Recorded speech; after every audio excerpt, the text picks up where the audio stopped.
একটা ম্যাচ জয়লাভ করার জন্য পরিশ্রম যেমনটা প্রয়োজন, ভাগ্যটাও ঠিক ততটাই গুরুত্বপূর্ণ। ভাগ্য যদি সহায়ক না হয়, ভালো খেলেও ম্যাচ জয়লাভ করা যায় না।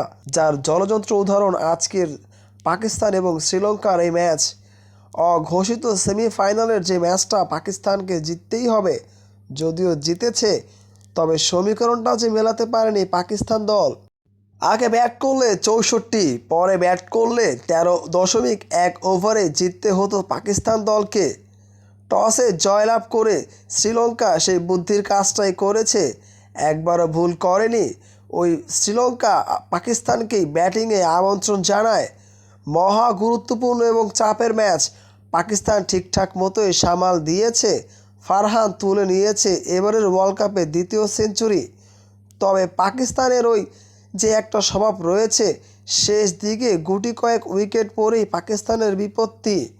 17 ওভারে 199 2 উইকেট। তবে শেষের 10-12 রান করার জন্য পাকিস্তানের উইকেট পড়েছে গুনে গুনে 6টা। 3 ওভারে মোটে রান এসছে 12। এখানে মূলত পাকিস্তান অনেকটা ব্যাকফুটে চলে গিয়েছে।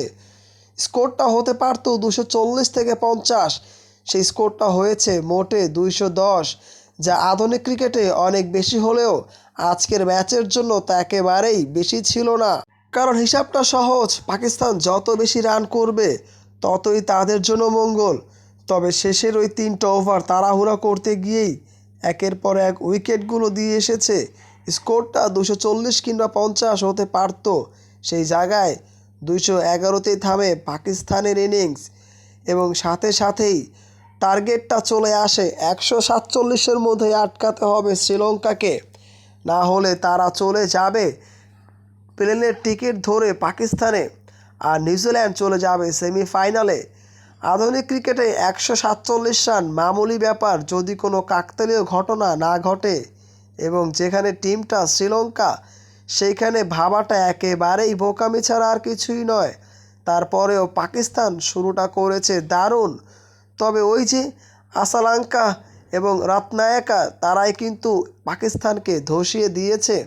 শেষের দিকে দাসুন সানাকার 76 পাকিস্তানের সেমির স্বপ্ন দুমড়ে মুচড়ে দিয়েছে। 140 গুটি গুটি পায়ে শ্রীলঙ্কা করেছে। শেষের ওই 3টা ওভারেই রানটা করেছে দাসুন সানাকা। পাকিস্তান চেষ্টা করেছে, তবে 2টা জায়গায় হেরে গেছে পাকিস্তান দল।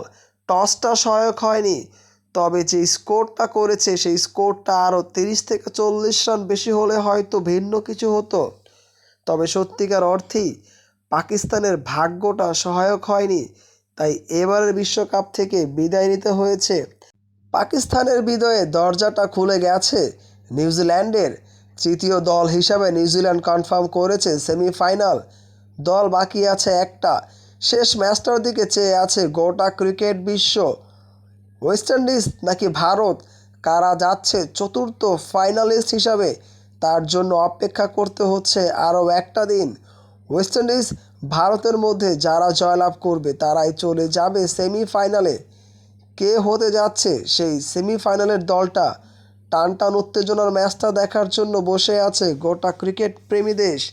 এবার দেখার বিষয়, শেষ চারে ভারত নাকি ওয়েস্ট ইন্ডিজ, আপনার পছন্দের দল কোনটি জানিয়ে দিন।